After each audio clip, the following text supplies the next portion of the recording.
ਤੇ ਲਗਾਤਾਰ ਜੋ ਸਿਆਸੀ ਘਮਸਾਨ ਹੈ ਉਹ ਬਣਿਆ ਹੋਇਆ ਹੈ। ਹੁਣ ਅੱਗੇ ਵਧਦੇ ਹਾਂ। ਬੇਅਦਬੀ ਅਤੇ ਗੋਲੀकांड ਮਾਮਲੇ ਦੇ ਵਿੱਚ ਇੱਕ ਨਵਾਂ ਮੋੜ ਆਇਆ ਹੈ। ਐਸਆਈਟੀ ਦੀ ਜਾਂਚ ਰੋਕਣ ਦੇ ਲਈ ਹੁਣ ਮੋਹਾਲੀ ਕੋਰਟ ਦੇ ਵਿੱਚ ਸੀਬੀਆਈ ਦਾ ਰੁਖ ਹੋਇਆ ਹੈ। ਕੋਰਟ ਦੇ ਵਿੱਚ ਪਟੀਸ਼ਨ ਦਾਖਲ ਕਰਕੇ ਜਾਂਚ ਤੇ ਰੋਕ ਦੀ ਮੰਗ ਕੀਤੀ ਔਰ ਪੰਜਾਬ ਸਰਕਾਰ ਨੂੰ ਨੋਟਿਸ ਵੀ ਜਾਰੀ ਕੀਤਾ ਹੈ। ਕੱਲ ਹੋਵੇਗੀ ਇਸ ਦੀ ਸੁਣਵਾਈ ਔਰ सीबीआई ਵੱਲੋਂ ਇਹ ਤਰਕ ਰੱਖਿਆ ਗਿਆ ਕਿ ਸਾਡੀ ਪਟੀਸ਼ਨ ਅਜੇ ਸੁਪਰੀਮ ਕੋਰਟ ਦੇ ਵਿੱਚ ਪੈਂਡਿੰਗ ਹੈ ਔਰ ਦੋ ਏਜੰਸੀਆਂ ਇਕੱਠੇ ਜਾਂਚ ਨਹੀਂ ਕਰ ਸਕਦੀਆਂ ਔਰ ਪੰਜਾਬ ਸਰਕਾਰ ਨੇ ਪਹਿਲਾਂ सीबीआई ਨੂੰ ਜਾਂਚ ਸੌਂਪੀ ਸੀ, ਜਿਸ ਤੋਂ ਬਾਅਦ ਹੁਣ ਕੇਸ ਜਿਹੜਾ ਪੰਜਾਬ ਪੁਲਿਸ ਨੂੰ ਦੇਣ ਦਾ फैसला लिया गया सी और सरकार दे फैसले दा सीबीआई शुरू तो विरोध करदी आई है। उधर एसआईटी ने हाल ही दे विच डेरा मुखी दा नाम भी एफआईआर दे विच जोड़िया है और 7 डेरा प्रेमियां नूं एसआईटी ने गिरफ्तार भी कर लिया है। ते कह सकते हैं एक अड़िक्का जरूर बन गया है उस जांच दे विच जो कि अगे वध रही सी कदम बर कदम। हालांकि 5 साल बीत जरूर चुके ने, हजे कोई नतीजा नहीं निकलिया, हजे कोई दोषी जिहड़े ने नहीं फड़े गए, पर यह आस जरूर बची सी जो एसआईटी अपनी कार्य प्रणाली दे विच कदम अगे वधा रही है। पर उधर ही सीबीआई वालों हुण एक पटीशन जिहड़ी है दाखिल कर दी है। ते तुहानूं ग्राफिक्स के जरिए भी दस देने कि 5 साल तो जिहड़ी तफ्तीश है जारी है। 25 सितंबर 2015 दे विच बुर्ज जवाहर सिंह वाला दे विच एक विवादित पोस्टर भी लगे सन और जो बेअदबी कांड होया सी उस तो बाद कई जांच कमेटियां भी बैठियां सन और हजे तक इसका कोई निचोड़ नहीं निकल सकिया है।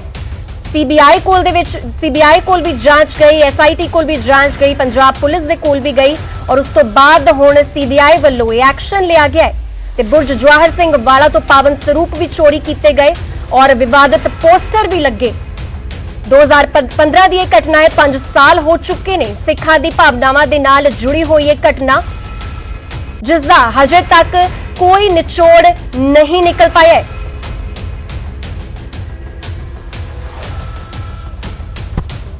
तुहानूं दस दईए कि 1 जून 2015 दे विच पावन स्वरूप भी जिहड़े ने चोरी किए गए सी। इस तो बाद जुलाई 2019 दे विच डेरा प्रेमियां दी भूमिका नूं खारिज भी कीता सी, सीबीआई ने खारिज कीता सी। एसआईटी दा जिहड़ी आ थ्योरी सी उसनूं खारिज कर दिता सी और उस तो बाद कई कुछ एक्शन ले गए। विवादित पोस्टर की जिहड़ी लिखाई दा किसी दे नाल मेल नहीं होया, कई कुछ तर्क सीबीआई वालों दिते गए और एसआईटी वालों दिते गए और एसआईटी दी थ्योरी नूं सीबीआई ने खारिज किया। लाई डिटेक्टर टेस्ट दे विच कुछ भी शक्की नहीं मिलिया।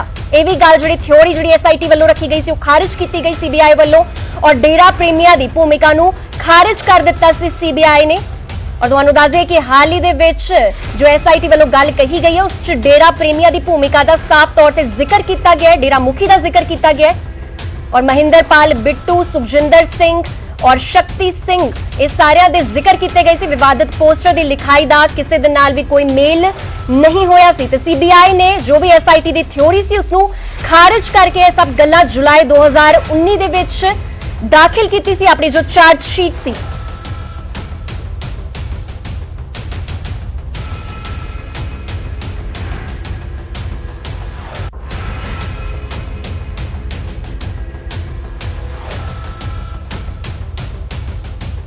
ते 5 साल पूरे हो चुके हैं। इस दे नाल ही एसआईटी की चार्जशीट दस देने, तफ्तीश दस देने की कहती है कि बेअदबी पिछे डेरा प्रेमियां दा हथ है। एसआईटी वालों ये तफ्तीश दौरान गल्लां कहियां गईयां ने और मरहूम डेरा प्रेमी महेंद्रपाल बिट्टू ने सारी साजिश रची सी, वो इसका साजिश करता सी, मास्टरमाइंड सी इस सारी चीज़ां पिछे और कोटकपुरा दे नाम चर्चा घर दे विच ये सारी साजिश रची गई सी और उत्तों दे हाई ऑफिशियल दे उन्हां दा जिहड़ा डेरा मुखी है उसके ऑर्डर का वेट भी किया गया सी और सुखजिंदर अते रणदीप नां दे डेरा प्रेमियां ने स्वरूप चोरी कीते सी। इन्हां दोनां दा मुलजमां दा हथ सी उसदे विच और पावन स्वरूप जो है सिखां वाला पिंड दे विच डेरा प्रेमी बलजीत सिंह दे घर रखे गए सी। एसआईटी तफ्तीश दे विच साफ तौर पर गल कह रही है कि बेअदबी दे पिछे डेरा प्रेमियां दा हाथ है और उधर सीबीआई वालों इस चीज नूं खारिज कर दिता गया है।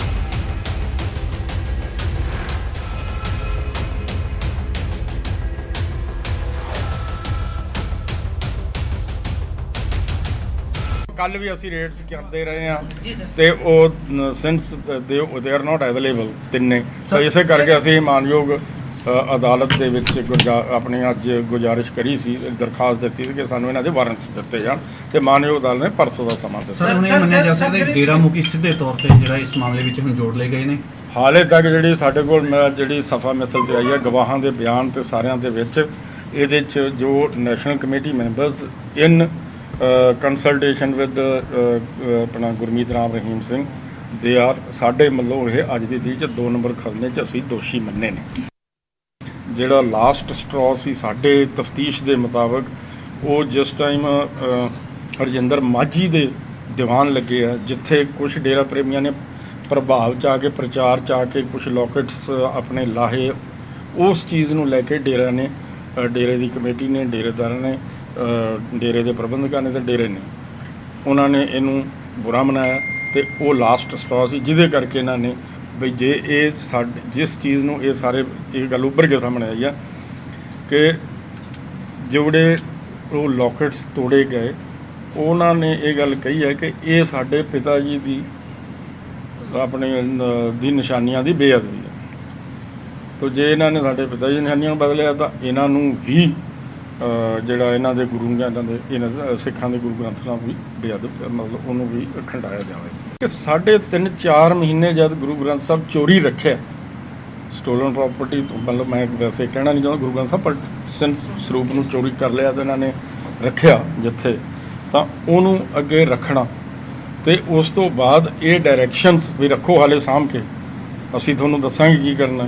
ਉਸ ਤੋਂ ਬਾਅਦ ਜਿਹੜੇ ਇਹ ਅੰਗ ਖਿੰਡਾਉਣ ਤੋਂ ਬਾਅਦ ਇਹਦੀ ਜਿਹੜੀ ਹੈ ਫਾਈਨਲ ਜਿਹੜੇ ਰੈਮਨੈਂਟਸ ਗੁਰੂ ਗ੍ਰੰਥ ਸਾਹਿਬ ਦੇ ਸੀ ਉਹਨਾਂ ਦੀ ਡਿਸਪੋਜ਼ਲ ਉਹ ਸਾਰੀ ਉਤਲੇ ਡੇਰੇ ਦੀ ਕੰਸਲਟੇਸ਼ਨ ਨਾਲ ਹੋਈ ਹੈ। ਦੈਟ ਇਜ਼ ਦ ਰੀਜ਼ਨ ਕਿ ਵੀ ਆਰ ਸਾਨੂੰ ਇਹ ਜਿਹੜਾ ਸਕੋਪ ਕਨਸਪੀਰੇਸੀ ਤੇ ਇਹ ਜਿਹੜਾ ਐਂਗਲ ਅੱਗੇ ਆ।